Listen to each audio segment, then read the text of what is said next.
Kita kembali QR code atau desain kawasan yang telah disediakan ruangan komen untuk pendaftaran program pada hari ini untuk tujuan cabutan bertuah. Kerjasama daripada para hadirin amatlah dihargai.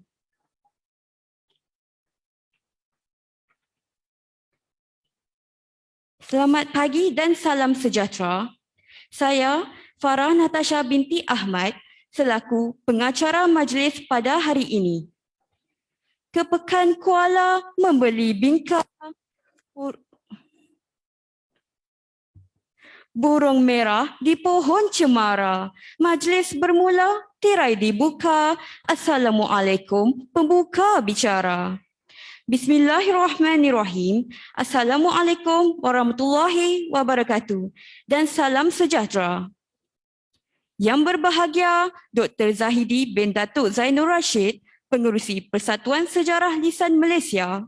Yang berusaha Cik Nur Syahila binti Hashim, Ketua Sektor Perkhidmatan Perpustakaan dan Maklumat, mewakili Pengarah Perbadanan Perpustakaan Awam Kedah. Yang dikasihi Puan Anis Faradila binti Abdul Malik, Penasihat Projek. Yang dihormati Encik Muhammad Abdul Hafiz bin Mat Razzi, Moderator Bual Bicara Tokoh Koleksi Sejarah Lisan Kedah. Yang dihormati Dr. Muhammad Zul Helmi bin Muhammad Sawal dan Tuan Haji Asmat Rizal bin Omar selaku panel penilai projek ini. Tidak dilupakan juga kepada barisan tetamu-tetamu kehormat dari Perbadanan Perpustakaan Awam Kedah, para penonton yang sedang mengikuti program ini dari FB Live. Terima kasih diucapkan di atas kesudian semua menyertai program ini.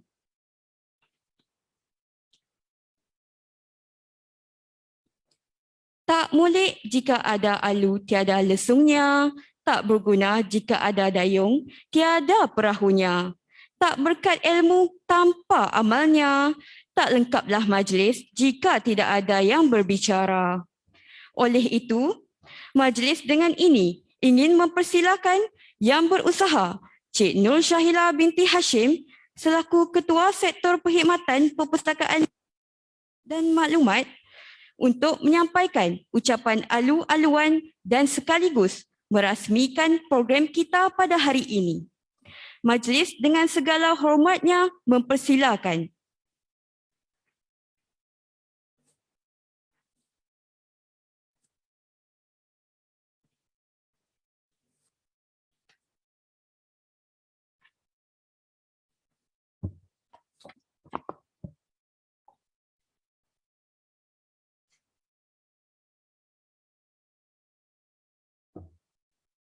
Bismillahirrahmanirrahim. Assalamualaikum warahmatullahi wabarakatuh dan salam sejahtera. Yang berbahagia Dr. Zahidi Datuk Zainul Rashid, Pengerusi Persatuan Sejarah Lisan Malaysia selaku panel program kita hari ini. Yang berbahagia Encik Muhammad Abdul Hafiz Mat Razzi, Pensyarah Fakulti Pengurusan Maklumat UiTM Kedah selaku moderator. Yang berbahagia Puan Anis Faradila Abdul Malik, Pensyarah Fakulti Pengurusan Maklumat UiTM Kedah selaku penasihat projek. Yang dihormati Dr. Muhammad Zul Hilmi Muhammad Sawal, Ketua Pusat Pengajian Fakulti Pengurusan Maklumat UiTM Kedah. Seterusnya yang dikasihi tuan-tuan dan puan-puan para hadirin yang berada di auditorium PPAK dan juga hadirin yang sedang menyaksikan live Facebook Perbadanan Perpustakaan Awam Kedah. Pertama sekali saya memanjatkan rasa syukur kehadrat Ilahi kerana dengan limpah izinnya jua saya beroleh kesempatan pada hari ini untuk bersama-sama dengan hadirin sekalian sempena program Historiografi Kedah yang merupakan program kerjasama antara PPAK dan Fakulti Pengurusan Maklumat UiTM Kedah. Di sini juga saya ingin menyampaikan salam dari Tuan Pengarah kerana beliau tidak dapat hadir bersama-sama kita pada program hari ini kerana mempunyai urusan lain.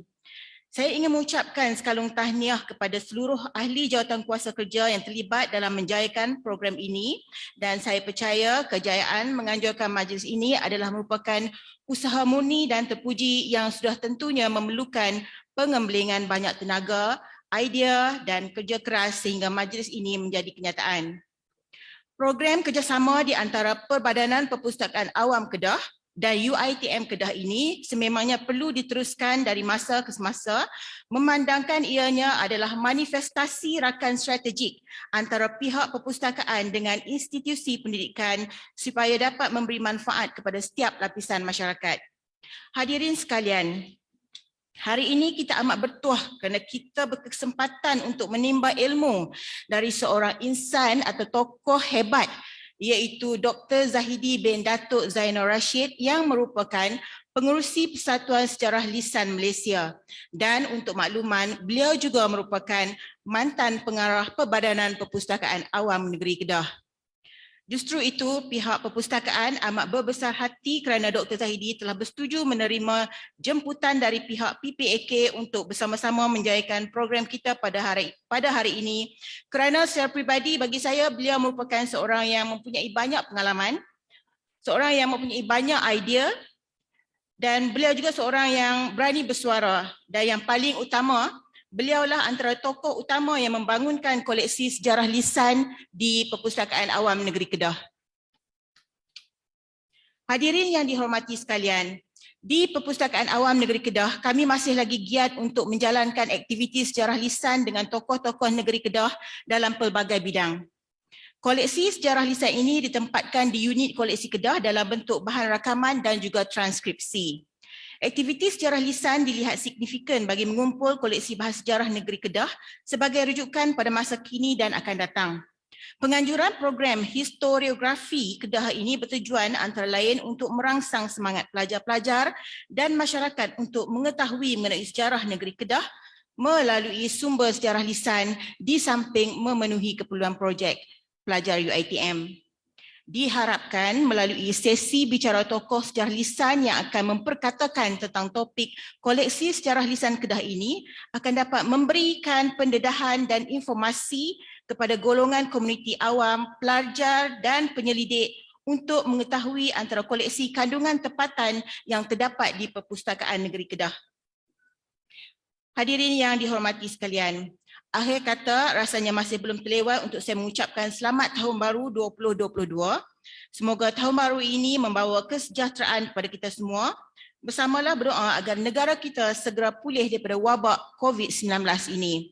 Sekali lagi ucapan tahniah juga dititipkan buat semua ahli jawatan kuasa program kerana telah berusaha dengan penuh kesungguhan dalam menzahirkan program yang sangat bermanfaat ini.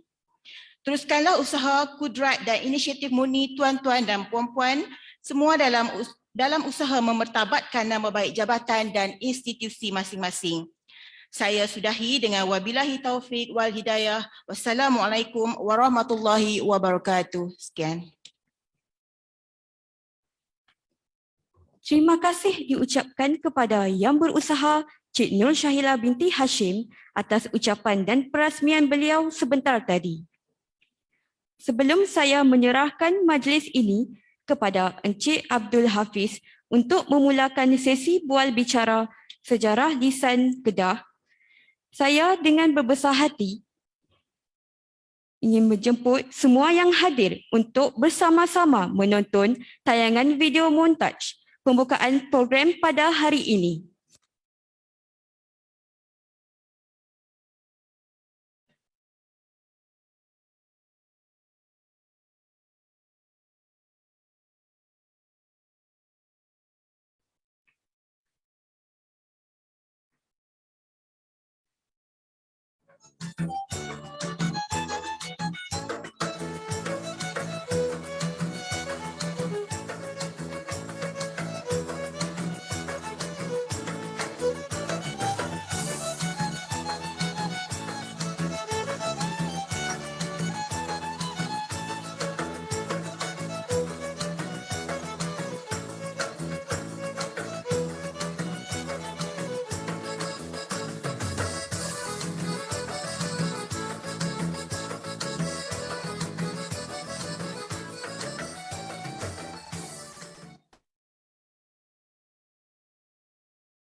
Berakhirnya video montaj tadi Maka bermulanya program kita pada hari ini.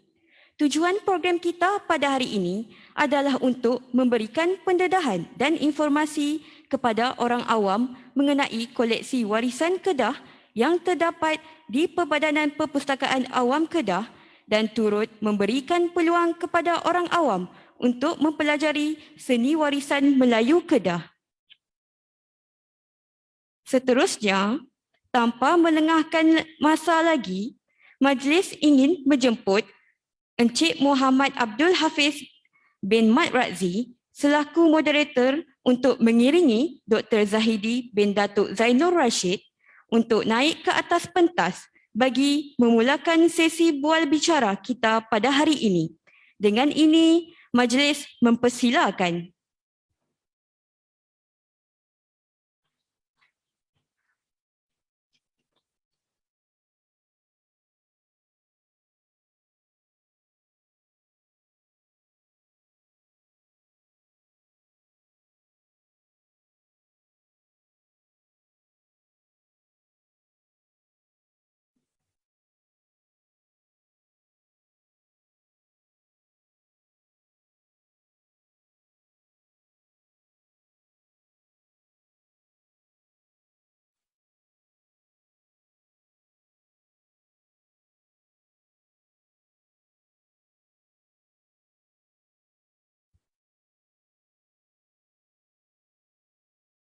Assalamualaikum warahmatullahi taala wabarakatuh.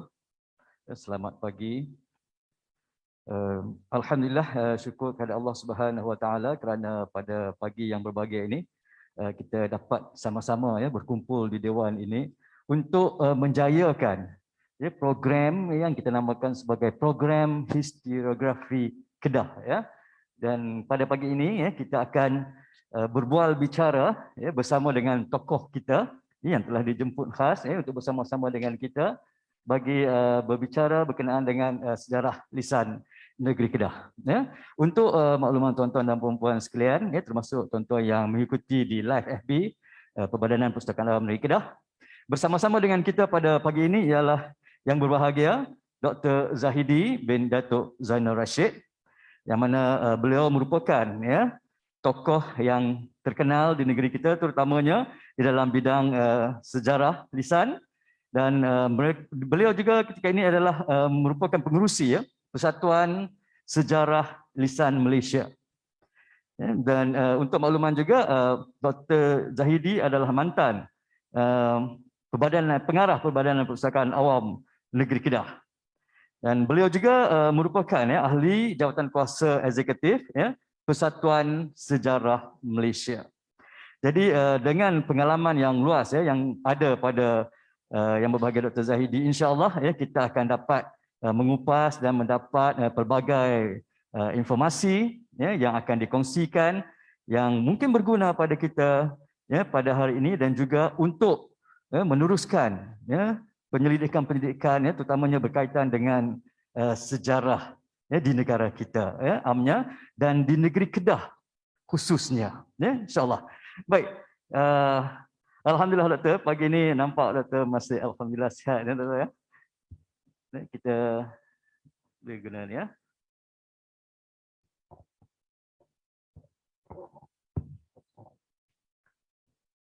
Baik, kita ada beberapa soalan yang kita akan kemukakan kepada yang berbahagia doktor pada pagi ini. Yang mana doktor akan berkongsi dengan kita berkaitan dengan sejarah-sejarah terutamanya di negeri Kedah, dan insya-Allah doktor juga akan berkongsi pengalaman-pengalaman doktor dalam menjalankan pendidikan sejarah lisan membangunkan koleksi-koleksi sejarah lisan di negeri Kedah. Baik, sebagai permulaan soalan kita pada pagi ini dalam program kita ini, kita nak tengok bagaimana kita tahu negeri Kedah ni antara negeri yang tertua yang boleh dikatakan yang tertua di Malaysia, dan dari segi sejarahnya yang kita dapat maklumat, jadi bolehkah doktor ceritakan sedikit tentang asal usul macam mana boleh dapat nama negeri Kedah itu? Silakan doktor.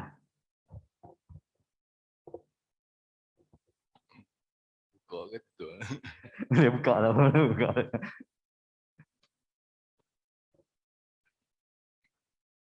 Assalamualaikum warahmatullahi taala wabarakatuh. Salam sejahtera dan selamat pagi. Pertamanya saya merakamkan tinggi perhargaan kepada pihak UiTM Cawangan Kedah dan juga Perbadanan Perpustakaan Awam Kedah yang sudi menjemput saya untuk majlis bual bicara tokoh sejarah lisan Kedah. Yang berusaha Cik Nur Syahila Hashim, Ketua Sektor Perkhidmatan Perbadanan Perpustakaan Awam Kedah, mewakili pengarah Perbadanan Perpustakaan Awam Kedah, yang berusaha Dr.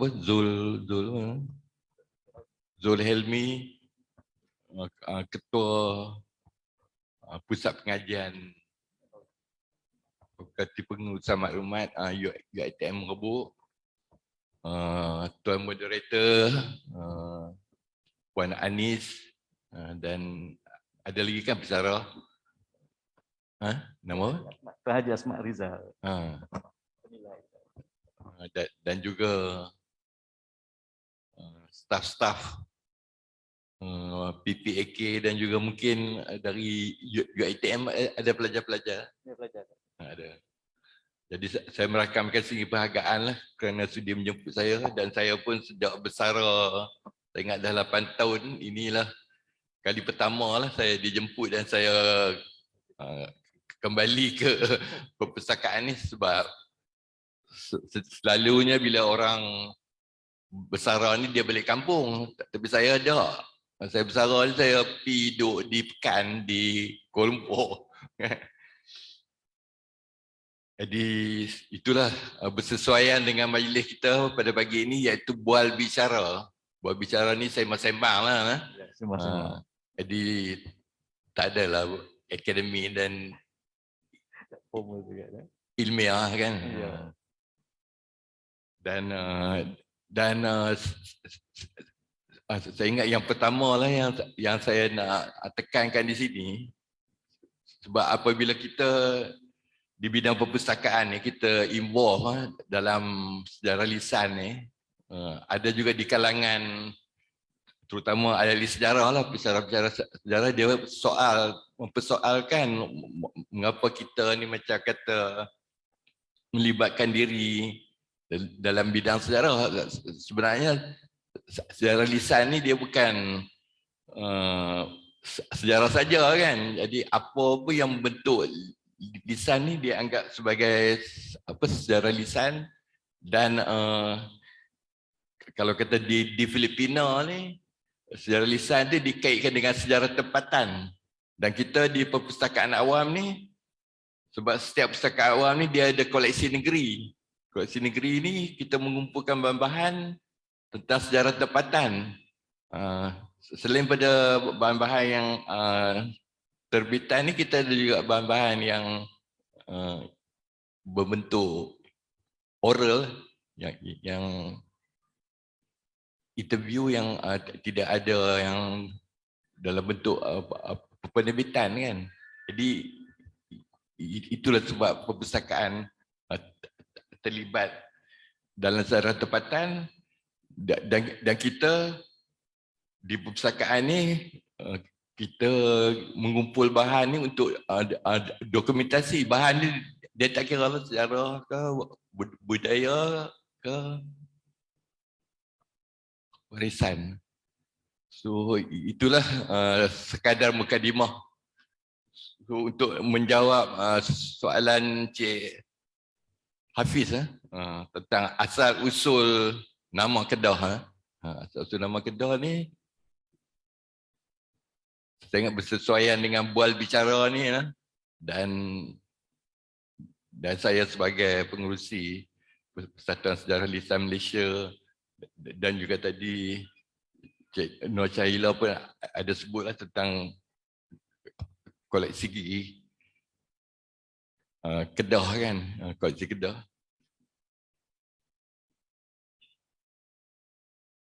Jadi itulah dia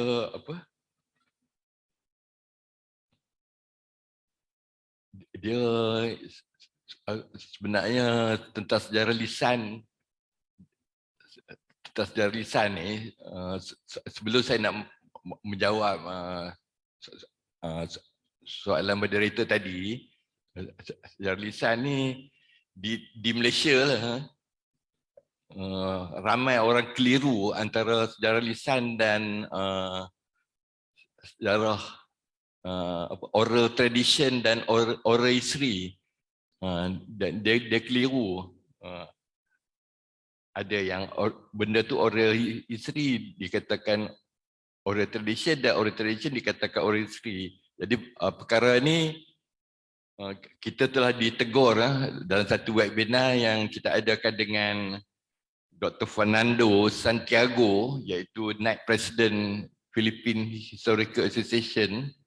Dia ada menegur lah, kata yang kita keliru ni, dia macam program pagi ni iaitu sejarah lisan dan historiologi historiografi Kedah ni tentang asal usul ni. Dia kalau kita tahu macam Gunung Jerai itu sebenarnya kalau ikut cerita dia tu Pulau Serai, mungkin disumpah Gedembai jadi gunung dan jadi batu, dan ada kesan-kesan dia kan. Dia mungkin cerita ni macam mitos, dongeng rakyat.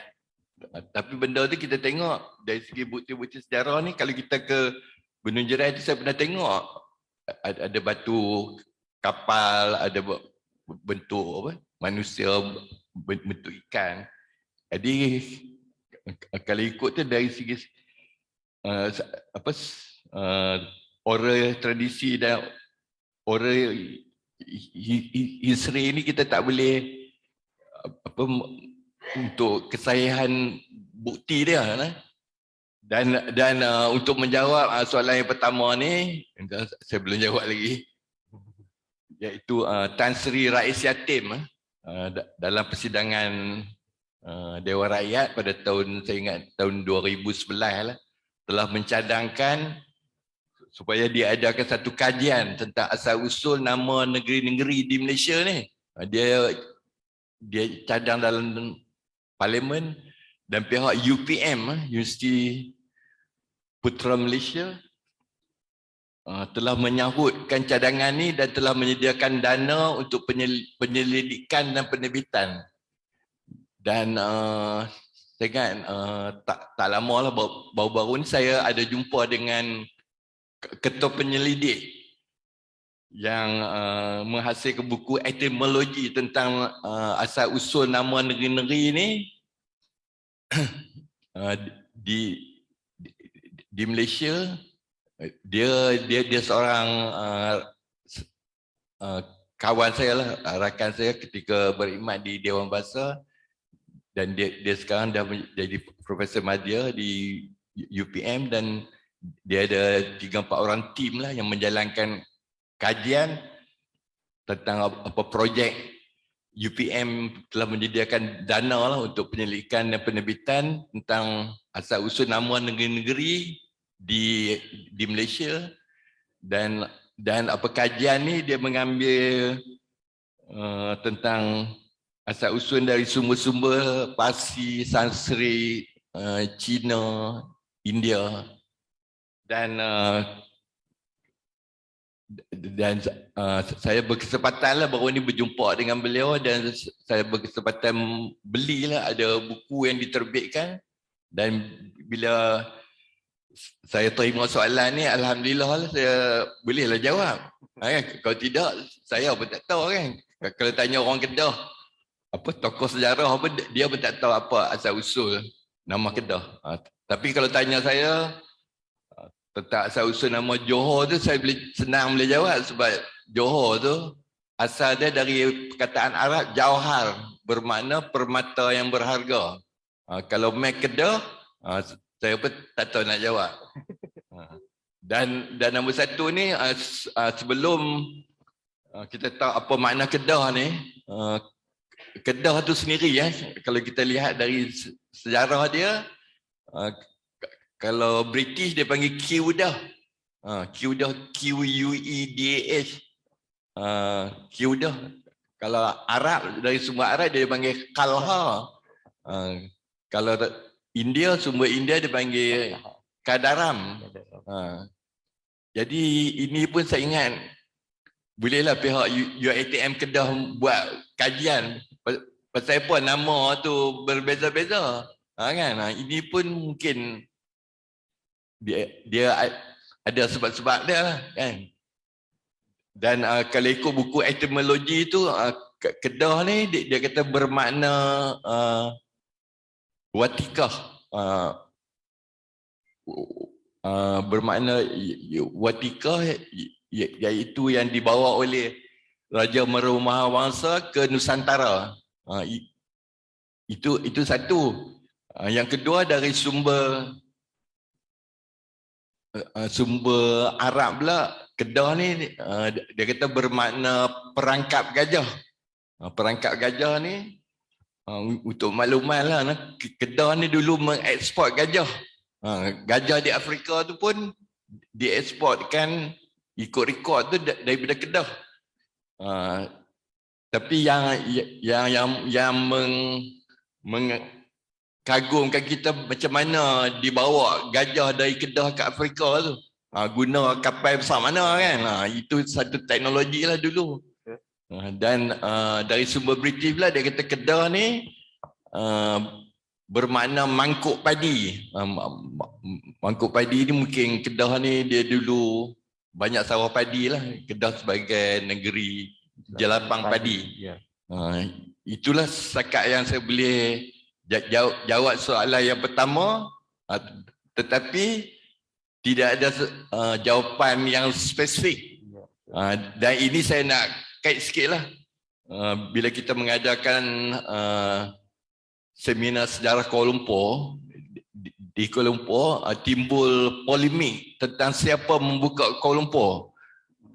Ada yang kata Ya Aloy, ada yang kata Sultan Puasa, dan ada yang kata Raja Abdullah. So waktu kita buat seminar tu, kita buat anjuran lah dengan DBKL, dengan Perpustakaan Kuala Lumpur. Ramai yang hadir sebab mereka nak tahu secara khusus siapa yang buka Kuala Lumpur. Ada keturunan Raja Abdullah pun ada, keturunan Ya Aloy pun ada, daripada Sultan Puasa, golongan Mendeling tu pun ada. Tetapi rumusan kita kata tiga-tiga tu pun kita boleh terima sebab tiga-tiga tu dia ada asas-asas dia. Jadi kita tak ada rumusan lah. So ini Kedah ni pun mungkin kita kena buat kajian lagi lah. Sebab tak ada sesuatu makna yang kita boleh pakai. Dan sini ni saya nak kait sikit lah. Macam UiTM Rabuk. Dia berdekatan dengan apa? Lembah Bujang. Bujang sebenarnya kalau dikaji, Bujang tu bukan kata bujang tak kahwin ni. Bujang tu makna lain. Dan Tanjung Dawai tu pun yang saya dimaklumkan bukan kata makna Dawai tu. Dawai ni makna lain. Itu saya ingat pihak UiTM terutama yang buat sejarah lisan ni patut boleh buat kajian lah tentang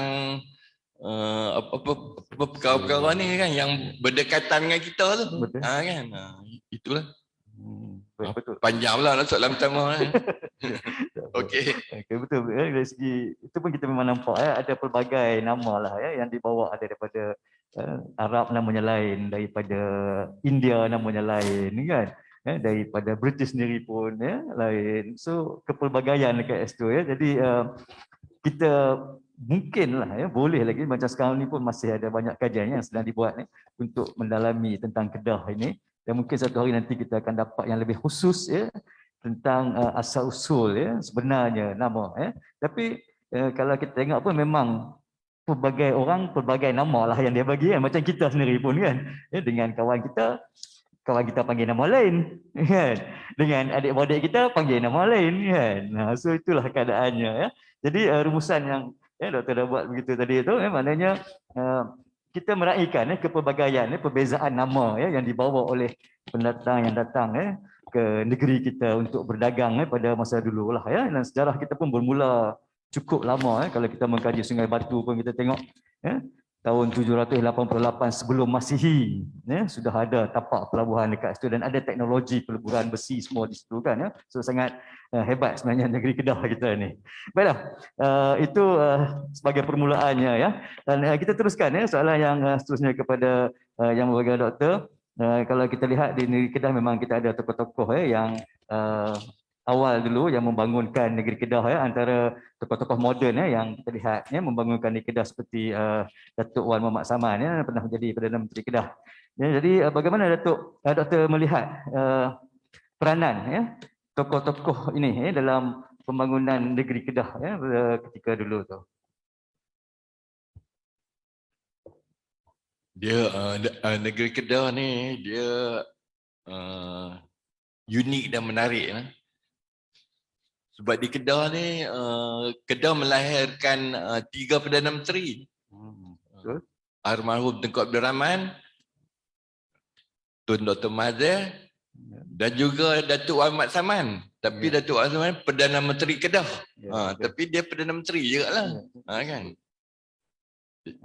Jadi Datuk Ahmad Saman ni dia menjadi Perdana Menteri Kedah pada tahun 1870. 1870 pada waktu itu zaman Sultan Ahmad Tajuddin. Jadi dari segi sumbangan Muhammad Saman ni saya ingat dari segi apa? Terusan Muhammad Saman. Tapi apa masalah di Kedah ni? Jadi itulah bila kita cakap tentang sejarah ni, jadi kita kena sebut jugalah terusan tu dah jadi macam parit lah kan. Dulu ni sungai terusan kan. Jadi benda ni kita tak peliharakan dia. Dan dari segi sumbangan Datuk Wan Mat Saman bin Wan Ismail lah nama dia. Jadi dia ni telah dihantar oleh Sultan lah mengadakan lawatan lah ke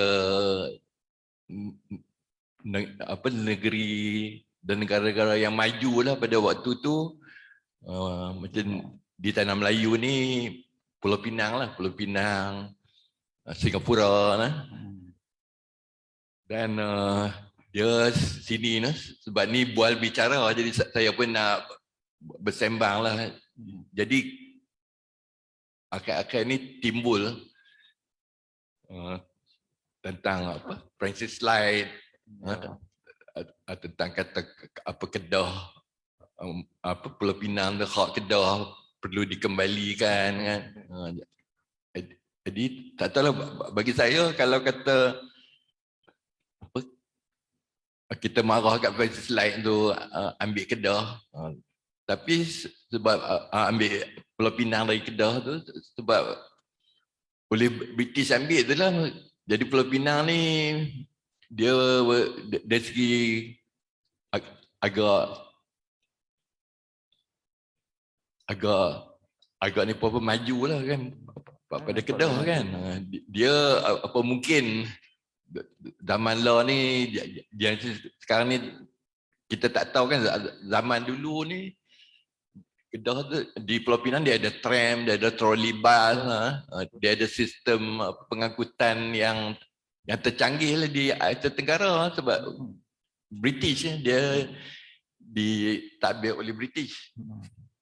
Jadi Datuk Ahmad Saman ni dihantar pemelawan-melawan ke Pulau Pinang, ke Singapura dan ke Thailand dan ke Laos untuk meninjau lah projek-projek pembangunan.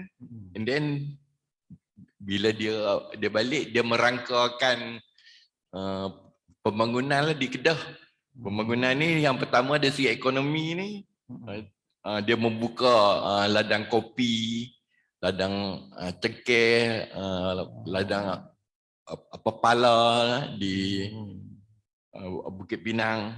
Oh. Dan dia dia membina jabatan TT di Alostar dan membuka ladang ubi kayu lah di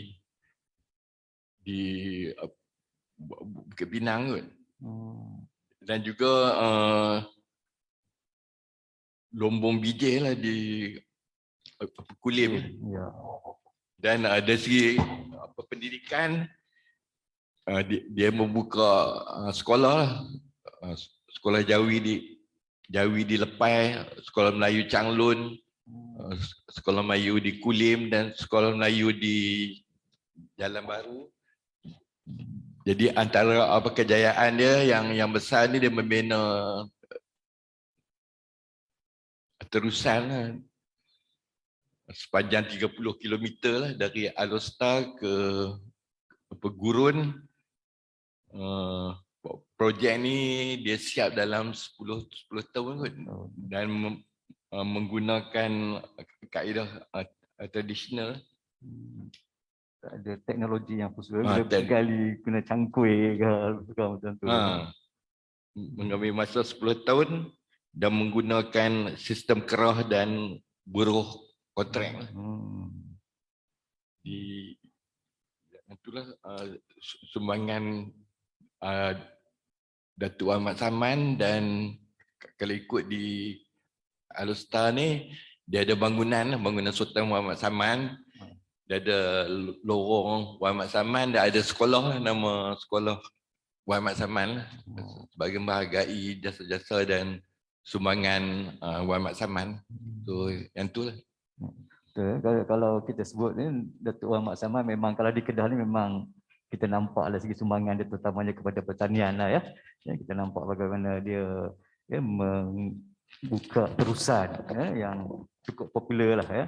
Sampai kalau dalam sejarah pun dia sebut kan, Datuk Ahmad Saman membuka terusan Ahmad Saman daripada Alostar sehingga ke kaki Gunung Jerai. Kalau kita tengok dari segi sejarahnya, itu sumbangan dia yang terbesar. Tapi sebenarnya ada tadi yang lain-lain juga Datuk sebutkan buka sekolah kan, dan dia pun melawat ke negeri-negeri yang lain untuk memajukan lagi juga ladang-ladang. Dibuka ladang tadi, ladang kopi, ladang cengkeh So sebenarnya untuk pembangunan ekonomi negeri kita sebenarnya tapi dia lebih popular dengan terusan Wan Mat Samad. Itu sumbangan yang dapat kita lihat yang telah pun dilakukan oleh Datuk Wan Mat Samad. Baik, Doktor, yang seterusnya kalau kita lihat di negeri kita ni, memang kita ada sistem beraja, dan sistem beraja tu bermula cukup lama lah kalau di negeri kita terutamanya daripada Merung Mahawangsa, Praong Merung Mahawangsa tu sampailah ke hari ini dah saya rasa 29 daripada turunan raja-raja tu. Dan bagaimana Doktor melihat konsep pemerintahan antara raja dengan rakyat di negeri Kedah ni daripada dulu sampai ke hari ini. Silakan.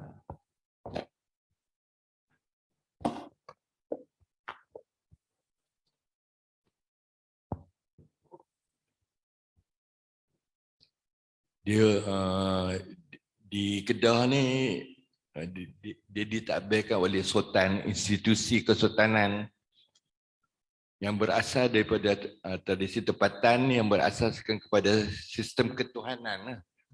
Iaitu pada zaman Hindu-Buddha, raja dianggap sebagai penjelmaan Tuhan. Tetapi pada zaman Islam, ia dianggap sebagai bayangan Tuhan di dunia. Jadi politik dan pentadbiran tradisional tidak dipikul oleh sultan saja, para pembesar turut memainkan peranan penting.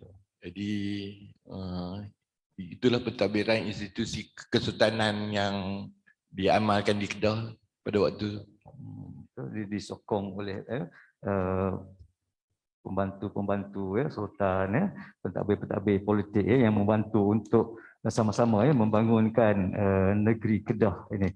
Ya, Sultan memang kalau kita tengok daripada tahun 1135 kita tahu macam mana Sultan Kedah pada masa itu telah menerima Islam kan dan dibawa oleh Syekh Abdullah Khumairi ya. Jadi saya rasa pemerintahan sejak itu lebih kepada pemerintahan Islam dibantu oleh pembesar-pembesar yang lain.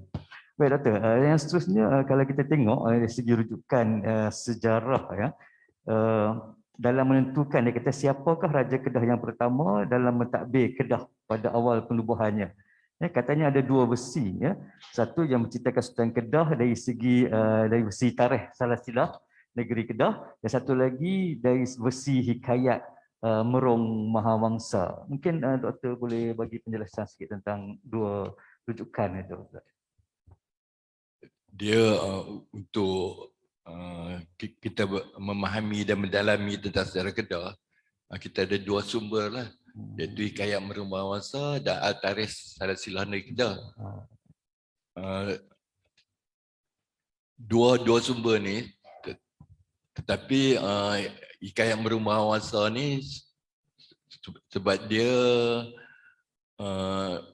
kedua-duanya menggariskan jurang keturunan kesultanan, tetapi masalah Hikayat Merung Mahawangsa ni dia bercampur bau dengan kisah-kisah yang tidak berkaitan dengan sejarah. Mungkin dia campur dengan dongeng atau mitos, dan mungkin dari segi kesahihan fakta sejarah ni kita tak bolehlah nak guna. Tapi Al-Tarikh Salasilah ni dari segi persejarahan Kedah ni daripada tahun 1136 sehingga sekarang ni, so kita boleh menggunakan sebagai sumber referen kita lah. So itulah pandangan saya. Saya rasa mungkin juga peranan sejarah lisan sendiri pun main peranan besar. Sepatutnya kita boleh menambah kepada sumber-sumber yang kita ada kan. Jadi macam Doktor lihat sendiri di Perpustakaan Awam Negeri Kedah ni, masa Doktor membangunkan koleksi sejarah lisan tu macam mana boleh menyumbang kepada pembangunan maklumat sejarah di negeri Kedah ni.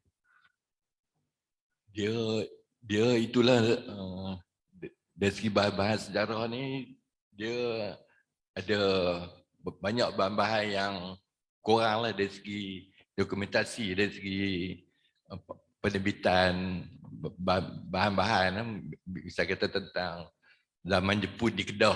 Ya. Jadi apa mungkin susah kita nak dapat bahan, tapi perkara ni kita bolehlah secara interview lah dengan tokoh-tokoh yang hidup zaman Jepun. Tapi apa masalah sekarang ni, sebab mungkin orang yang hidup di zaman Jepun ni dah melangkaui 80-an lah. 80-an mungkin dekat 90-an lah. Mungkin daya ingatan dan kita nak mendapatkan orang-orang ni pun sukar lah kan. Jadi itulah. Dia ada bahan-bahan lain yang tidak terdapat langsung lah dalam buku-buku yang diterbitkan. Misalnya kata contoh tentang Kedah Volunteer Force. Kedah Volunteer Force ni suruh dia, kalau kita nak maklumat tentang Kedah Volunteer Force ni, saya ingat pihak perpustakaan pun ada satu projek lah di mana kita interview lah tokoh-tokoh yang terlibat dalam Kedah Volunteer Force. Mungkin ramai juga lah yang kita interview, dan ada seorang, saya ingat mahasiswa lah USM yang kita cadangkan membuat tesis lah tentang Kedah Volunteer Force, dan kita membantu dia lah untuk menghasilkan, untuk menambahkan bahan-bahan dia lah. Sebab kita tokoh-tokoh tu ada, gambar-gambar tu ada, cuma penulisan tu tak ada. Kan? So sekarang dah dia buat tesis, jadi adalah bahan yang kita boleh merujuk kan. So dari segi dokumentasi tu sebenarnya tidak begitu banyak lah yang untuk kita dapatkan sebab kajian pun dia menyeluruh, tidak banyak kajian yang dilakukan untuk mengeluarkan maklumat-maklumat yang ada pada individu-individu yang tidak mereka ceritakan. Macam yang doktor cakap tadi, mungkin umur dah 80-90 tahun, duk simpan, duk pendam cerita zaman dia kena dengan Jepun dulu kan, kena penampak Jepun ke, kan, kena paksa pergi buat buruh, jadi buruh paksa pergi sampai ke Burma, padan Siam Burma untuk buat jambatan kan. So kalau kita dapat korek lah benda yang macam itu, kita mungkin dapat maklumat-maklumat yang baru yang sangat berguna untuk kita tambahkan kepada koleksi sejarah kita ni. Ya, baik. Yang seterusnya kita ada soalan yang berikutnya, Doktor. Kalau kita lihat dari segi sejarahnya juga di Bukit Coras, Bukit Coras, Sungai Merebuk, Sungai Bujang, Bukit Meriam dan juga di Cerok Tok Kun terdapat kesan-kesan sejarah yang sebenarnya berkait dengan Kedah dan menurut Buyung Adil katanya Kuala Merbuk ni menjadi pelabuhan utama di sebelah utara. Jadi bagaimana doktor dapat mungkin berkongsi sedikit bermulanya kerajaan di daerah Kuala Merbuk ni? Dia kalau ikut dari sisi sejarah ni, Kedah ni dengan nombor satu ni negeri tertua di Malaysia. Jadi kalau orang yang tak percaya kepada fakta ni, saya selalulah mungkin secara berseluruh bila Portugis melanggar Melaka, Melaka meminta pertolongan dari Kedah. Jadi Sultan Kedah kata hang tua, hang jebat, hang lekir, hang lekiu. 5 hang. 5 bersaudara ni pergi tolong Melaka. Jadi itulah apa secara ni lah kita kata Kedah negeri tertua, ia wujud pada kurun kedua. Kurun kedua. Jadi bukti dia di Lembah Bujang dan sekarang ni di Sungai Batu dan di Pengkalan Bujang. Pengkalan Bujang kan. Jadi dia kalau ikut ni Kedah ni menjadi lalu lintas perdagangan laut dari Teluk Pasi ke China dan jalan laut lah dari India ke selatan melalui Selat Melaka, dan Kedah menjadi entrepot, pusat perdagangan kayu manis dan hasil hutan dan kapur barus dan timah. Dan kalau ikut tu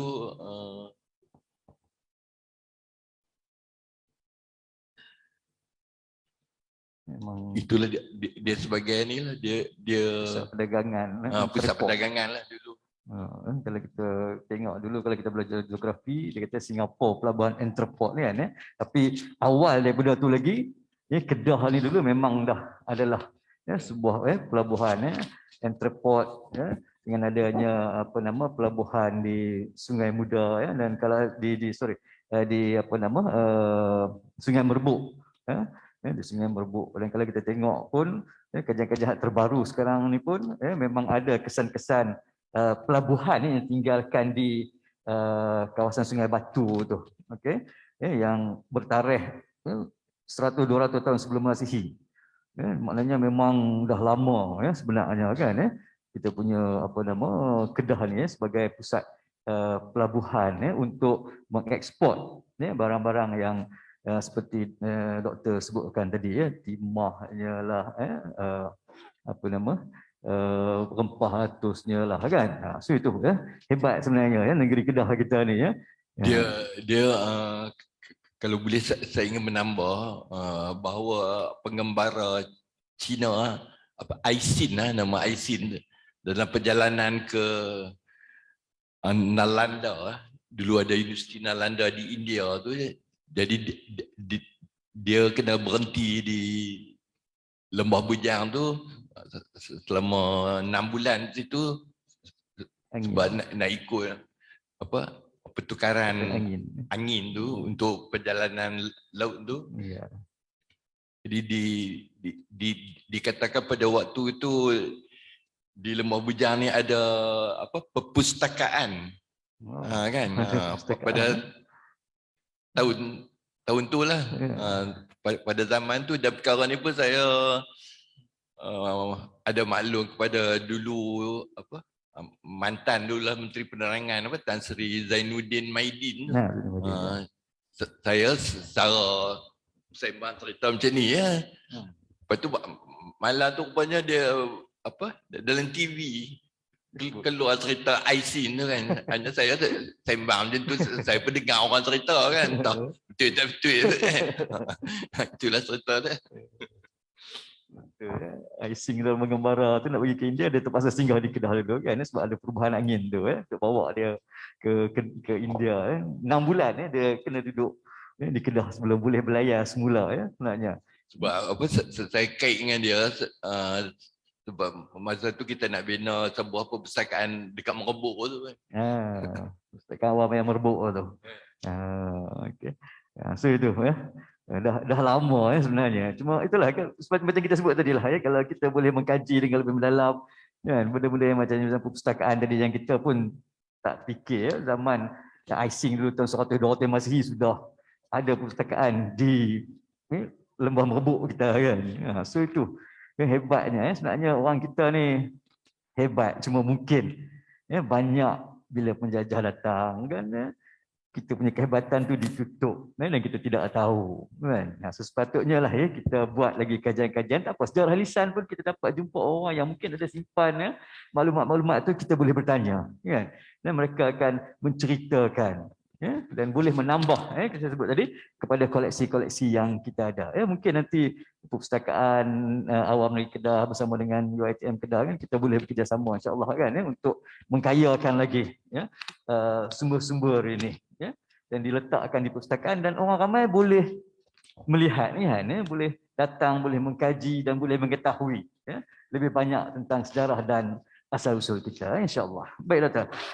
Yang seterusnya kalau soalan yang berikutnya ni kalau kita tengok pada kedatangan Syekh Abdullah Kumairi yang datang pada satu ketika dulu kalau kita lihat pemerintahan di Kedah masa itu adalah pemerintahan beraja dan katanya berasaskan kepada Hindu lah kan. Kemudiannya datang Syekh Abdullah Kumairi telah mengubah sistem pemerintahan bila mana Syekh Abdullah Kumairi telah pun berjaya mengislamkan Sultan Kedah pada masa itu kalau tak salah saya Maharaja Derbar Raja kalau tak salah pada masa itu untuk beliau menjadi Islam. Dan bagaimana Doktor melihat peranan yang dimainkan oleh Syekh Abdullah Kumairi dalam pembangunan dan juga masyarakat Islam di Kedah pada masa itu?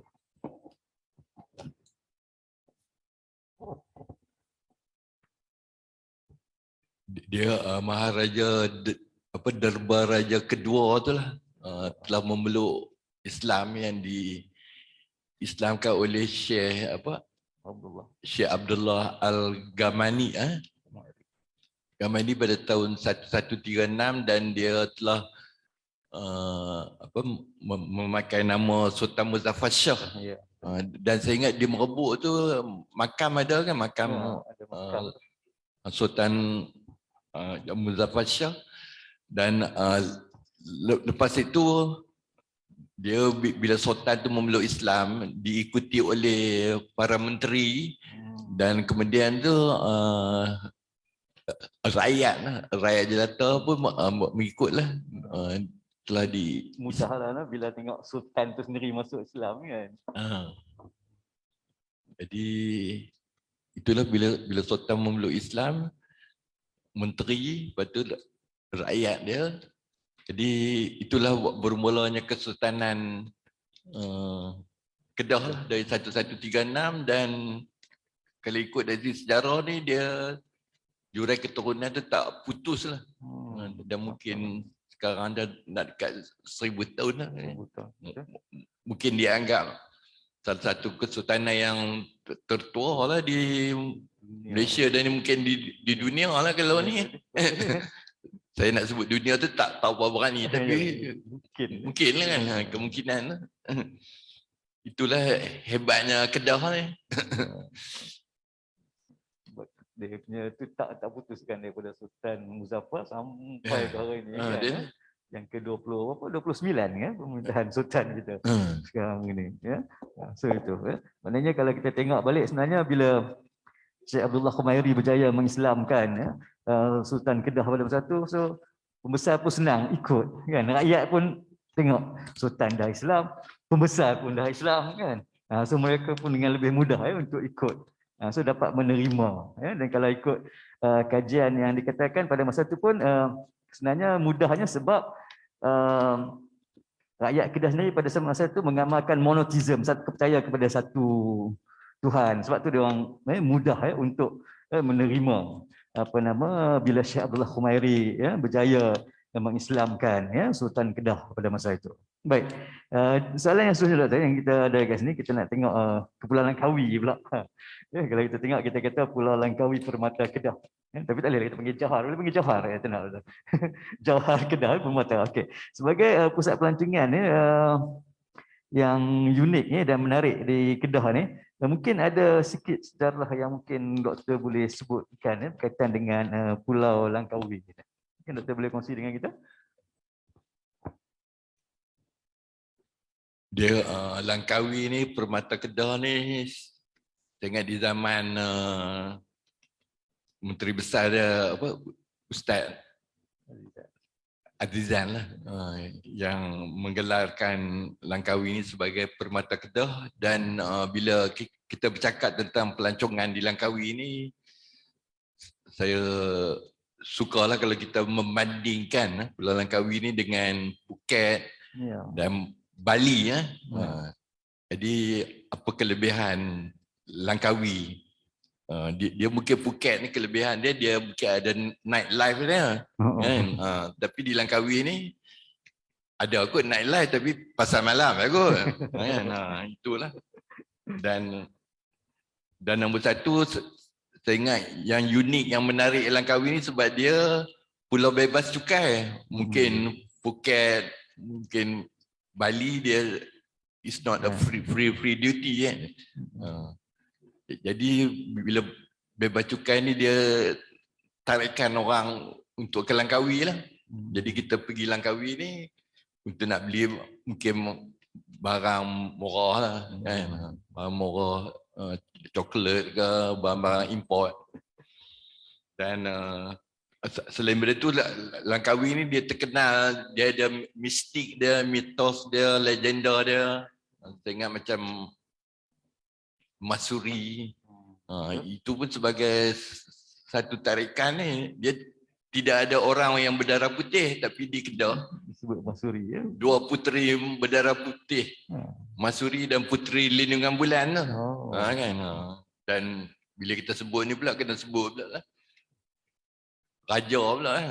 Raja yang makan darah, Raja Besiung lah. Raja Besiung pun di Kedah lah kan. Raja lain tak makan darah tu kan. Dia tentang Raja Besiung ni, saya nak ceritalah pengalaman saya lah.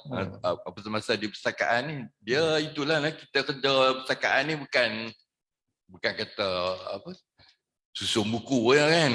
Susun buku saja. Dan saya ingat saudara tadi semua mungkin ingat tentang Dr. Chandra Muzaffar. Kenal kan? Orang Kedah tu, orang Tengah Petani kan. Chandra Muzaffar ni dijemput ke UUM bagi ceramah.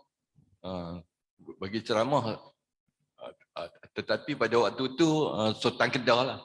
Sultan Kedah waktu tu Sultan Abdul Halim lah. Dia menerima macam mesej lah supaya jangan benarkan Betul. Chandra Muzaffar ni masuk Kedah. Masuk Kedah sebab Chandra Muzaffar ni pernah menulis tentang raja yang makan darah, yang Raja Besiung tu. Jadi Sultan ni dia pernah menulis dalam buku The Protector, buku tu. Jadi Sultan nak hendak buku ni, Protector ni, dia nak baca lah apa yang Chandra Muzaffar ni tulis kan. Jadi adalah pihak istana berhubung dengan saya lah, minta buku tu. Manalah kita nak cari buku Protector ni. Dan benda ni pula bila Sultan pula nak kan. Jadi saya pun buntu lah, tak tahu lah nak cari rata lah di library mana pun tak ada buku tu. Lama salah satu cara kontak Chandra Muzaffar tu lah, dapatkan buku dia lah. Kan, dari dia lah kan. Itulah. Tapi kadang dalam buku tu tak ada lah sebut apa sangat kan. Tapi kira apa, untuk nak ni kan, tuanku nak tahu tu kita kena ni je lah kan. Jadi buku tu dipersembahkan kepada tuanku lah masa tu. Buku tu dipersembahkan kepada tuanku. Ada lah kan. Benda ni bila Sultan dak tu kan. Tapi macam doktor tengok ni ya, macam tadi doktor sebut apa, Mahsuri dan juga Puteri Lindungan Bulan, darah berdarah putih tu. Kalau dari segi pandangan doktor sendiri, doktor lihat itu benda yang kita duk dengar cerita dah lama tu adalah, adakah itu sebagai oral history ataupun lebih pada oral tradition yang doktor rasa dari pandangan doktor? Dia tu lah, saya ingat di awal tu saya dah sebutlah tentang oral history dan oral tradition tu kan. Jadi itulah, oral history ni kita berdasar pada apa, personal experience, fakta, kesahihan dia. Jadi benda ni kalau masukkan metode dongeng ni, jadi kita tak boleh menggunakanlah sebagai untuk nak bukti kesahihannya kan. Sebab oral history ni sebenarnya dia membantu kita dari segi fact kan, untuk kesahihan fakta, untuk nak bagi strong kita punya fact kan. Itu. Kalau macam kita tengok cerita Mahsuri itu disampaikan daripada satu generasi ke satu generasi kan. Tapi mungkin ada sokongan fakta juga ke, mungkin kau ada pernah terlibat macam mana ke dengan pencarian Mahsuri dulu ke, yang kata sampai ke Siam. Dia tu lah nak, untuk makluman lah, cerita Mahsuri ni pun saya terlibat juga sebab dalam Persatuan Sejarah Kedah ni. Dia tu lah, bila ada orang yang claim, ada dulu kata dia keturunan Mahsuri, tapi di Kuala Nerang, tahu tak Kuala Nerang? Orang sini tahu ke? Bila kata ada keturunan Mahsuri di Kuala Nerang, dia macam tahu apa nak dengar. Tapi bila kata ada keturunan Mahsuri di Phuket, dan nak pergi kan. Sebab Phuket kan dia nak berjalan kan. Jadi saya berkesempatan, saya ingat 2 kali 3 kali kot pergi ke kampung Kemala tu, kampung Mahsuri tu. Jadi kita cuma di Persatuan Sejarah ni, sebab keturunan yang 7 keturunan tu apa nama Aisyah tu kata. Kalau kita di Kuala Nerang tu lawa daripada Aisyah, kita boleh terima. Kan kata dia keturunan Mahsuri. Kan kalau dia Kuala Nerang ni pun dia pun kan gelap tu, gelap kan. Dia sebelum ni Mahsuri, and then dia ada mistik dia apa, beras terbakar beras terbakar. Saya ingat, tak tahu saya pun lama tak pergi Langkawi kan, di Padang Masyarakat tu masih ada lagi kalau di kampung tu kan, beras terbakar pada pasal hitam kan. Telaga 7 dan juga Tasik Dayang Buntin tu, Telaga 7. Dan Langkawi ni dia satu tarikan tu, dia ada Geopang kan. Geopang tu Kilim Geopark. Dan dia ada apa cable car, dia ada apa underwater world. Itu yang baru kan, yang moden lah sekarang ni kan. Dia cerita Langkawi ni saya nak kait sikit lah. Kita punya personal experience, dia kawan saya lah, kawan baik lah, dia menjadi manager di Langkawi Underwater World kan. Underwater World. Jadi apa? Underwater World tu bila dibenakan Underwater World tu, jadi dia tax free selama 5 tahun. Tax free selama 5 tahun. Lepas tu bila di Kedah ni naik kerajaan PAS tu yang memerintah, waktu tu dah tamat 5 tahun. Jadi Underwater ni kena bayar cukai lah. Bayar cukai. Jadi cukai pun dia tengok sebulan dekat 1 juta kan. Jadi dia tak, company dia tak mampu lah. Jadi dia datang sini lah nak jumpa Menteri Besar semua.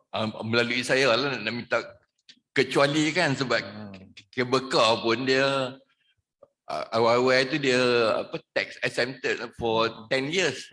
Dia dapat 10 years tapi Underwater World 5 years kan. Jadi itulah dia punya ni kan, kira kalau kata kena cukai tu mungkin dia tak boleh nak operate lah. Kos operasi jadi tinggi dah pula kan. Dia lah. Itu kalau kita tengok yang menarik lah dan mistik yang menarik yang ada di Langkawi sebenarnya kan. Baik. Mungkin kita pun dah biasa lah kalau nak pergi Langkawi kan, pergi tengok kat Pulau Dayang Bunting lah kan, pergi Telaga 7 tadi kan, ada tempat-tempat yang menarik, yang mistik dan sebagainya, right? So memang dari segi ekonomi itu kalau kita tengok, memang Langkawi ini dianggap sebagai permata lah yang menyumbang kepada pembangunan ekonomi dan pelancongan di negeri Kedah. Dan macam kita sebut tadi lah dari segi sejarahnya pun ada di sana yang masih boleh kita kaji lagi untuk mendapatkan fakta-fakta yang lebih menarik berkaitan dengan Langkawi. Baiklah Doktor, seterusnya soalan kita, kalau kita tengok dari segi mengekalkan warisan dari Kedah itu sendiri, pada pandangan Doktor, apa yang Doktor rasa rakyat Kedah sendiri perlu lakukan untuk menjaga dan memelihara sumber-sumber warisan sejarah di negara kita ataupun di negeri kita terutamanya? Tuan Doktor lihat. Dia ini dari segi pandangan saya lah, dia bukan saja kerajaan Kedah kan, di Malaysia pun dia kurang penekanan kepada pensejarahan ni. Dan dia ikut ni saya nak kait sikit lah dengan pengalaman saya. Saya berkesempatan lah ke Singapura, ke Sentosa Island tu. Dia ada museum Surrender, Japanese Surrender, museum Japanese Surrender. Dan bila kita melawat museum tu, kita terkejut. Kita tengok ada satu bahagian tu Battle of Jitra. Dia ada Battle of Jitra. Dia permulaan. Di Singapura ni dia museum dia living museum. Setiap item tu dia ada dia punya cerita dia. Battle of Jitra tu dia menggambarkan dengan begitu ni lah. Hidup sekali. Dan kita di Jitra ni kita tak tahu pun kita ada benda tu kan. Ada benda tu. Dan Battle of Jitra ni dia penting sebab kemarahan Jepun ni disekatkan di Jitra tu. Di Jitra ni boleh saya katakan dekat Cendol Pulut tu, kalau kita ke UUM tu kan belah kiri tu ada Cendol tu. Jo. Dia bagi saya macam di negara orang putih ni dia kata tak ada sejarah apa pun dia buat. Kita ada sejarah tapi tak buat pun. Dan perkara ni pun bila saya balik daripada melawat Sentosa Island tu, saya timbulkan dalam mesyuarat Majlis Kebudayaan. Pada waktu tu dia ni mantan Menteri Besar lah, Datuk Syed Razak, dia jadi Exco Kebudayaan. Jadi saya timbul dan kita cadang lah buat tugu kan dekat Cendoi tu, kawan-kawan Cendoi tu boleh laku kan. Jadi dia Exco, lepas tu bila dia jadi Menteri Besar pun saya timbul lagi pun tak buat apa juga kan. Itulah yang saya nampak lah di Kedah dan di Malaysia. Sepatutnya kita sendirilah kot yang kena main peranan kita dekat bawah ni. Ya, kena menggerakkan sendiri kan. Komuniti sepatutnya saya rasa komuniti macam digital tadi kan contohnya, mungkin komuniti digital tu boleh menggerakkan sendiri ya. Dia Battle of Jitra ni, dia sebenarnya pengalaman saya dia dengan Allahyarham lah Fauzi Basri, dia bekas naib Chancellor Universiti Utara. Dia berjaya mendapatkan gambar-gambar. Sebab dulu ni Jepun ni bila dia seram Melaya tu dia bawa fotografer ambil gambar, ambil video semua kan. Jadi arwah Fauzi Basri ni dia berjaya mendapat gambar-gambar tu. Gambar-gambar tu, dan dia dan saya kita pernah pergi ke Singapura tu, pergi ke National Archive Singapura, National Museum Singapura tu, mendapatkan banyak bahan-bahan, gambar-gambar, dokumen-dokumen, dan bahan tu dicadang nak diterbitkan buku kan. Tapi lepas tu bila dia tu meninggal, jadi kita pun tak tahu bahan tu dia simpan kat mana. Dia betul Jitra ni penting sebab kemarahan Jepun tu, kalau kata kita boleh sekat kan, mungkin Singapura tak jatuh ke apa kan. Sebab bila kata Jepun serang ni, yang bertahan tu askar-askar India je. British ni awal-awal dia dah cabut dah ni. Betul lah. So macam tu lah ya. Kita kalau kita sendiri ada kesedaran ya, mungkin kita sendiri pun boleh menggerakkan. Kalau komuniti kita kuat kan, insya-Allah ya, benda-benda sejarah keliling kita ni sebenarnya boleh kita bangunkan sebenarnya. Kita boleh perkayakan dengan maklumat-maklumat berkaitan dengan sejarah tempatan kita kan sepatutnya. Mungkin kita sendiri pun kalau orang Kedah pun tak perasan sangat macam doktor sebut dia Battle of Jitra kan. Okey. Kita tak ambil, nak kata kita tak ambil tahu kan macam mana kan. Okey. Ataupun mungkin benda tu tak sampai, tapi kalau ada orang yang sanggup mengkaji kan, komuniti pun jaga kan, benda-benda macam ni boleh disebarluaskan kepada masyarakat. Zaman Jepun dulu kan, kita di Jepun kita duduk dengar cerita dekat Singapura tu je lah kan, Bukit Candu tu kan, Battle of Jitra ni tak dengar cerita pun, tapi Singapura pula boleh cerita pasal Battle of Jitra tu kan. Hebatnya lepa. Sebab lepa jaga kan. Cakap Kedah lah, lepa jaga boleh kan. Okey. So sepatutnya lah ya macam tu. Sebab tu peranan sejarah ni sebenarnya penting ya.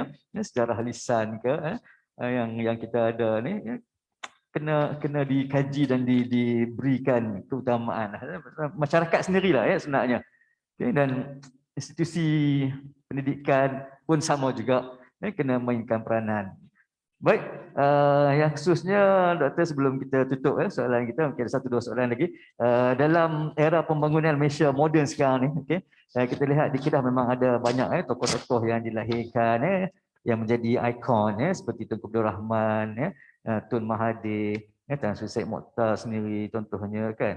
Jadi mungkin doktor ada kata-kata semangat dan nasihat terutamanya untuk anak-anak muda negeri Kedah ini untuk menaikkan nama Kedah di mata dunia. Mungkin doktor boleh kongsi? Dia tu lah seperti yang awal-awal tu yang kita bincang tentang asal usul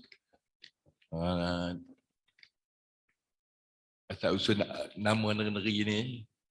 Dan penting tu kita mengetahui asal usul tu. Jadi bila kita tahu tu kita akan mengenali jati diri dan membina semangat patriotisme dan yang macam di Kuala Lumpur tu, dia ada satu projek dan dia telah hasilkan buku tentang KL street name. Jadi asal usul nama tempat tu macam tempat Gombak, mana apa macam setapak tu kan. Setapak tu kita heran kan, apa nama tempat tu setapak, adakah satu tapak kan. Dia sebenarnya bila kita tengok pada asal usul nama tu, nama tu Tapa tu ketua orang asli. Setapak tu dulu perkampungan orang asli di situ tu. Kan, Tapa. Setapak tu jadi setapak, bukan tapak kaki tu. Kan, itu yang penting bila kita mengenali itu, kita akan tahu asal usul kita, jati diri kita, semangat patriotisme, dan kita mengenali tokoh-tokoh lah, macam kata Tun Dr. Mahathir, di sini disebut Syed Mokhtar ni sebagai ikon, inspirasi lah untuk kita kan. Dan itulah, dan kita berbangga lah, kata kita orang mana Kedah? Orang Kedah, orang Kulim. Kuliah. Kedah ni kita berbangga sebab kita melahirkan agung dua kali. Mana Kedah lah. Perdana Menteri pun 2 kali. Perdana Menteri 2 kali. Kedah juga kan. Tun Dr. Mahathir. Menteri besar 2 kali pun. Kedah. Kedah juga kan. Yang tu. Hebat Kedah ni. Hebat Kedah kita. Hebat Kedah. Tapi yang saya tak seronok dengar ni, dululah Tan Sri Junid ni, dia pernah sebut, dia kata Sultan yang serah Pulau Pinang kepada bangsa Selat pun Kedah. Lepas tu yang serah Singapura pada Liu Kayu pun Kedah juga kan, Sultan Kedah. Itu yang kita tak seronok kan.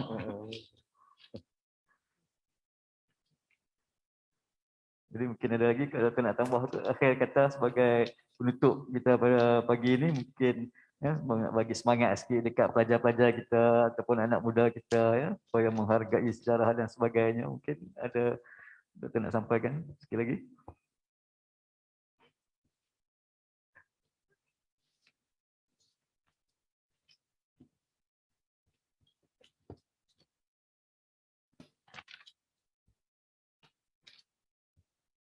Memang kalau kita tengok dari segi jati diri tu memang penting. Kalau kita kenal asal usul kita, insya-Allah mungkin Doktor boleh. Dia itulah, kita ni tentang sejarah ni nombor 1. Kita perlu mempunyai pengetahuan tentang sejarah negara. Tentang sejarah negara ni, tak tahulah, bagi saya mungkin saya ni tak ada background sejarah, tapi waktu saya buat master di UIA ni saya minor sejarah, tapi sejarah Islam lah. Kita patut mempunyai pengetahuan lah tentang sejarah negara dan sejarah Malaysia ni, dan saya pun berani cakap lah sebab saya pun dalam jawatankuasa eksekutif Satuan Sejarah Malaysia.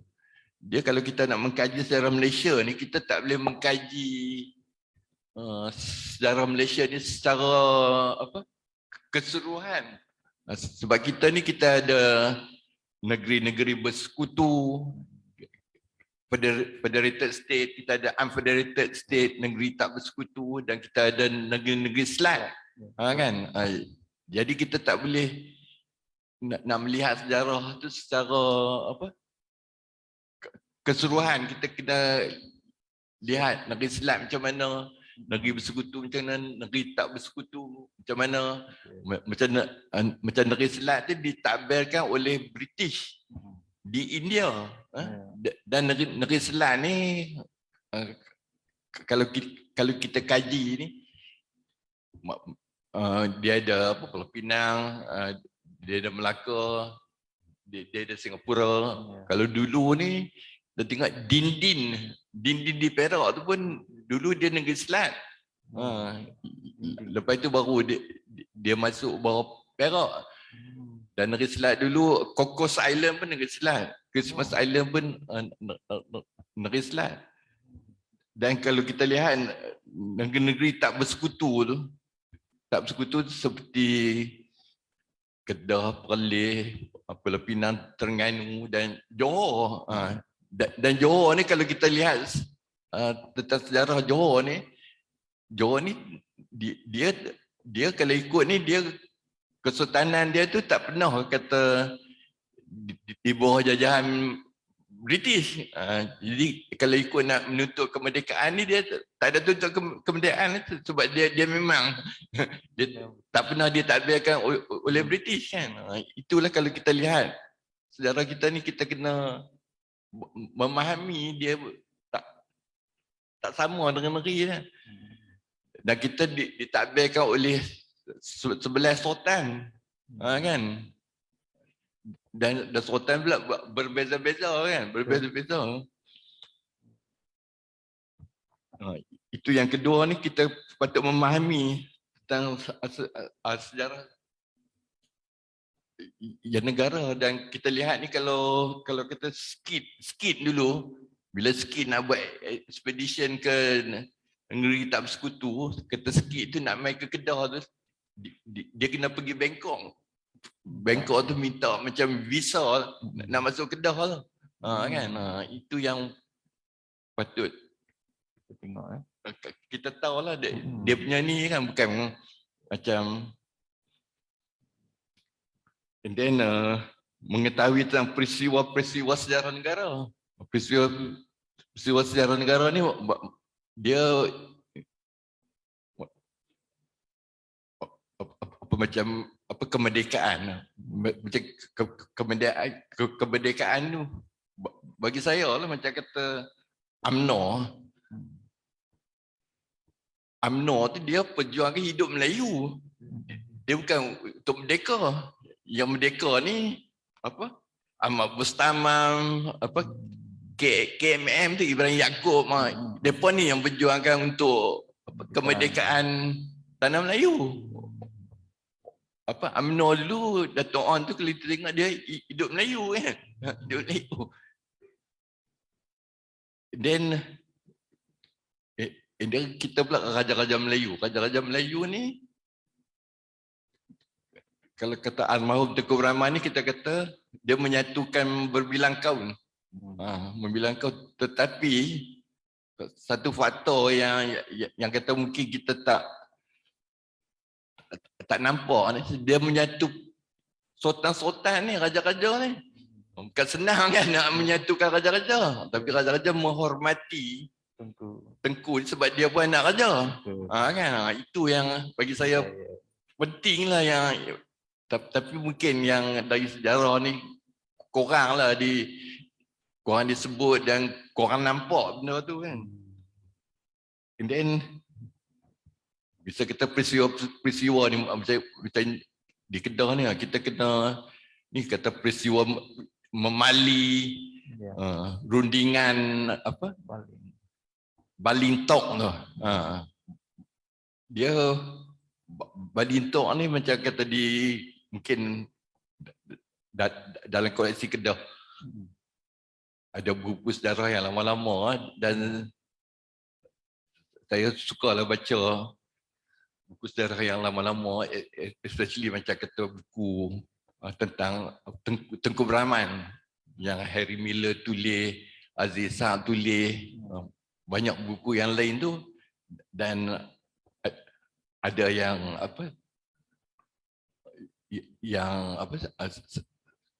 saya baca tu, bila Tengku nak ke London tu, ada seorang tua lah, dia jumpa Tengku, dia panggil apa, Padang Merdeka ke di Melaka tu, dia kata kalau Tengku pergi London dapat kemerdekaan, Tengku balik dia nak cium kaki. Dia nak cium kaki Tengku. So bila Tengku pergi London, berjaya dapat kemerdekaan, lepas tu dia tunggu nak pergi cium-cium kaki. Tapi Tengku ni sebagai anak raja, tak benar dia cium kaki, cium tangan lah kan. Cium tangan. Tapi bila benda ni saya sebut, saya pun jumpa cerita dalam buku tu lah. Bila saya sebut tu, ada kawan saya kata, yang doktor duk cerita tu, Tok Wan saya, dia kata. Kan? So saya pun dapat cerita dari dalam buku tu lah kan. Baik. Jadi saya rasa mungkin setakat itu ya, kita dapat lihat ulasan-ulasan yang telah dikemukakan oleh Yang Berbahagia Dr. Zahidi Datuk Zainal Rashid, dan seperti yang kita sebutkan tadi ya, sejarah memang penting.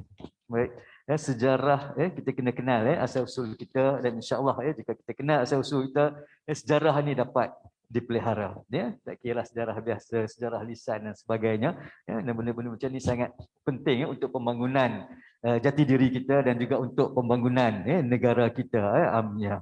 Ya, tanpa sejarah mungkin sukar untuk kita membangun seperti mana yang ada pada hari ini. Tapi jika kita ada lebih banyak sejarah yang kita boleh kaji dengan kerjasama daripada pelbagai pihak, insya-Allah negara kita mungkin satu hari nanti akan lebih maju dengan mengambil iktibar daripada sejarah-sejarah yang telah berlaku sebelum ni. Jadi sekali lagi saya ingin merakamkan ribuan terima kasih kepada Yang Berbahagia Dr. Zahidi atas kesediaan berkongsi dengan kita pada pagi ini, dan saya ucapkan terima kasih juga kepada pihak Perbadanan Perpustakaan Awam Negeri Kedah kerana sudi bekerjasama dengan Fakulti Pengurusan Maklumat UiTM Changan Kedah untuk mengadakan program Historiografi Kedah, berbicara bersama tokoh koleksi sejarah lisan negeri Kedah pada hari ini. Jadi jika ada salah dan silap, saya mohon ampun dan maaf. InsyaAllah jika ada rezeki di lain kali, mungkin kita akan berkongsi dengan tokoh-tokoh yang lain pula, dengan bual bicara yang lain pula. Sekian daripada saya, Muhammad Abdul Hafiz Ahmad Razi, daripada Fakulti Pengurusan Maklumat UiTM Changan Kedah. Terima kasih. Assalamualaikum.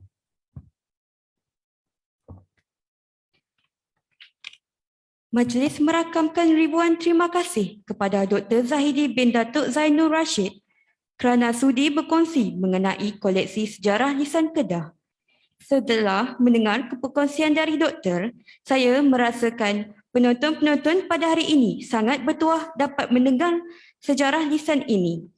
Mohon Dr. Zahidi bin Datuk Zainul Rashid dan moderator kita, Encik Muhammad Abdul Hafiz bin Mat Razi, untuk terus berada di atas pentas untuk penyampaian cenderahati.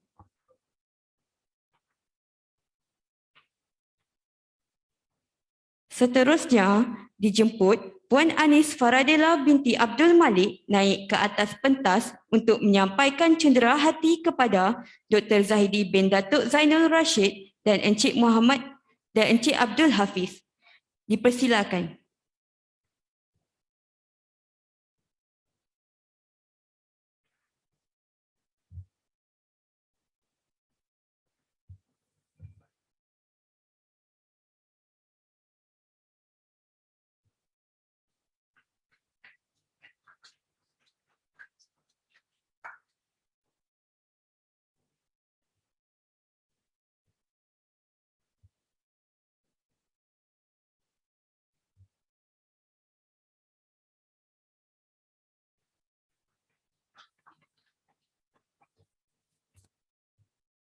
Seterusnya, dijemput Cik Nur Syahila binti Hashim, wakil dari pihak Perbadanan Perpustakaan Awam Kedah, untuk menerima cenderahati sebagai tanda terima kasih atas kesudian dalam bersama-sama menjayakan program kita pada hari ini.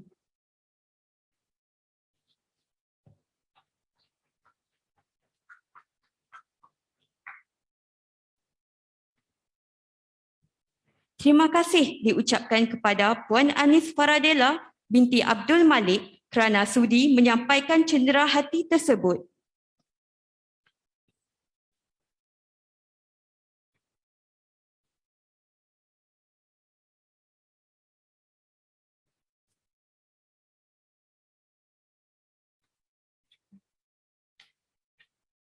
Oleh itu, bagi menyempurnakan majlis kita pada hari ini, dijemput Cik Nur Syahila binti Hashim, wakil dari pihak Perbadanan Perpustakaan Awam Kedah, menyampaikan cendera hati kepada panel jemputan bual bicara kita pada hari ini.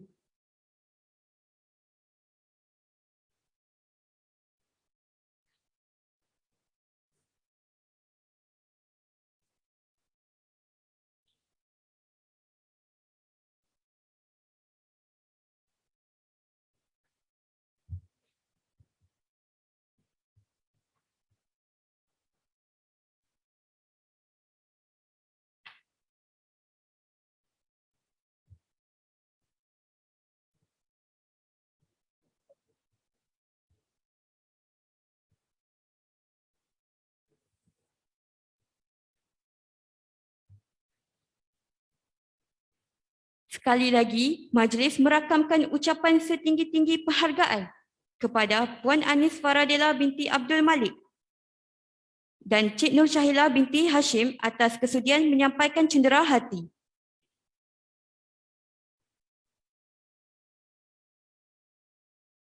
Seterusnya, majlis diteruskan dengan pengumuman pemenang-pemenang bagi pertandingan suafoto, pertandingan pantun bersejarah, pertandingan kuis koleksi Kedah dan cabutan bertuah.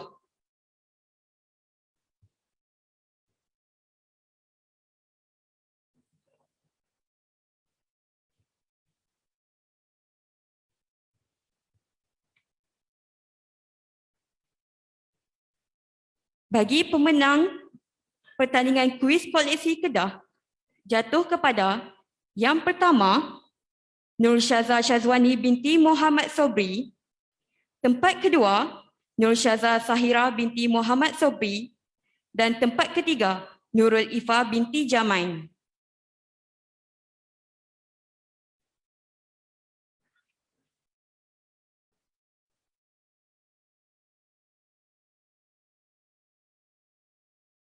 Seterusnya, bagi pertandingan pantun bersejarah, jatuh kepada tempat pertama, Zulhelmi bin Zamzaini.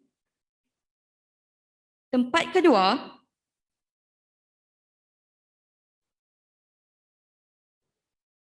Nur Najia Taslim binti Muhammad Isham. Dan tempat ketiga, jatuh kepada Muhammad Hafizi bin Halim.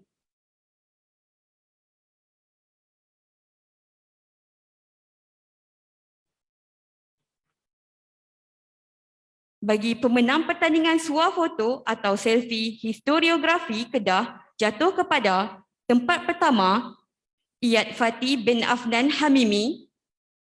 Tempat kedua, Nur Najia Taslim binti Muhammad Isham. Dan tempat ketiga, jatuh kepada Siti Sumayah binti Muhammad Razi.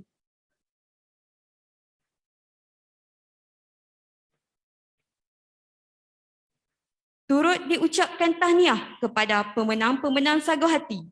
Para pemenang akan dihubungi oleh pihak penganjur selepas program ini berakhir. Sekarang, telah tiba masa yang dinanti-nantikan untuk pengumuman pemenang cabutan bertuah melalui tayangan slide.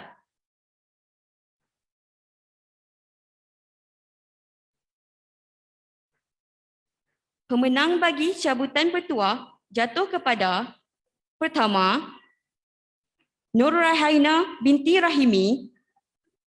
Kedua, Aina Tempawan binti Ahmad Azli. Ketiga, Zakiyah binti Abu Bakar.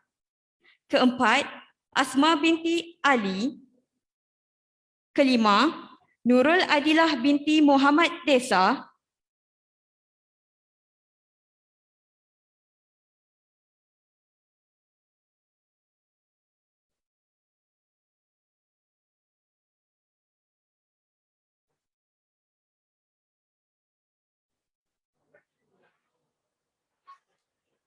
Keenam, Mastura binti Majid. Ketujuh, Muhammad Hazare bin Zakaria. Kelapan, Nur Husna binti Abdul Aziz. Dan yang terakhir, bagi pemenang cabutan bertuah adalah Muhammad Rezwan bin Ismail. Tahniah kepada pemenang-pemenang cabutan bertuah. Para pemenang akan dihubungi oleh pihak penganjur selepas program ini berakhir.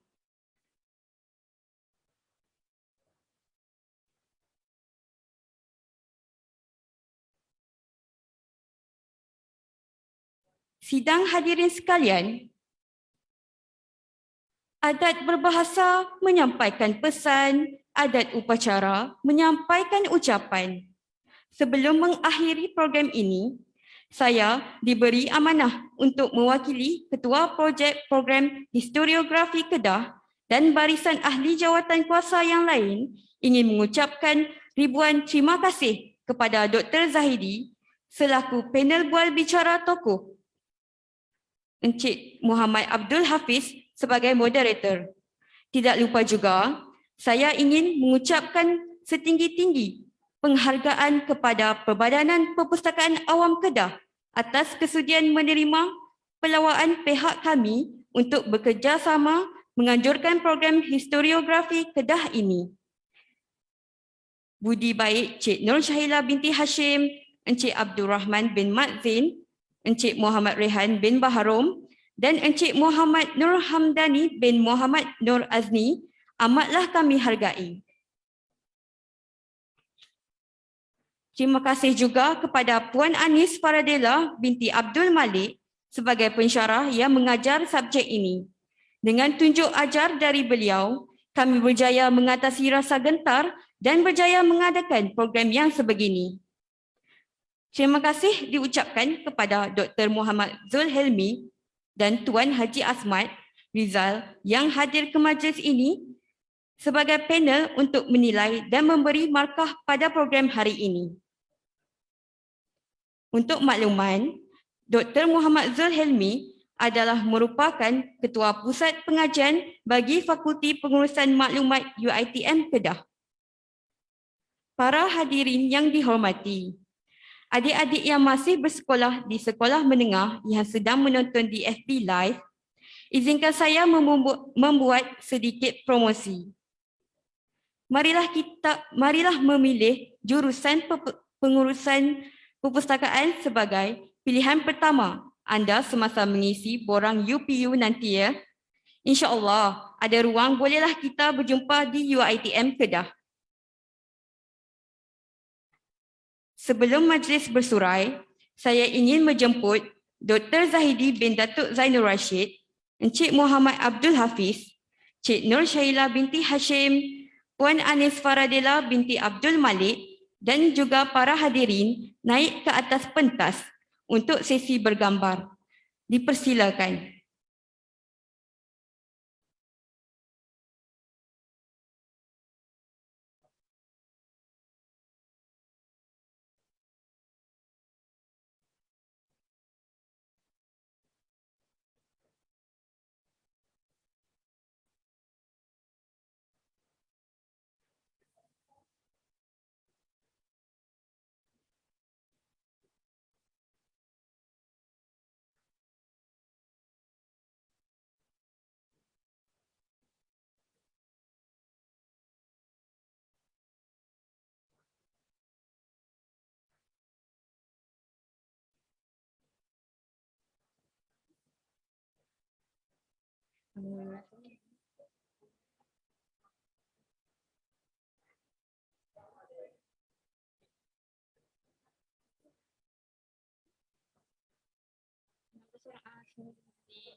Satu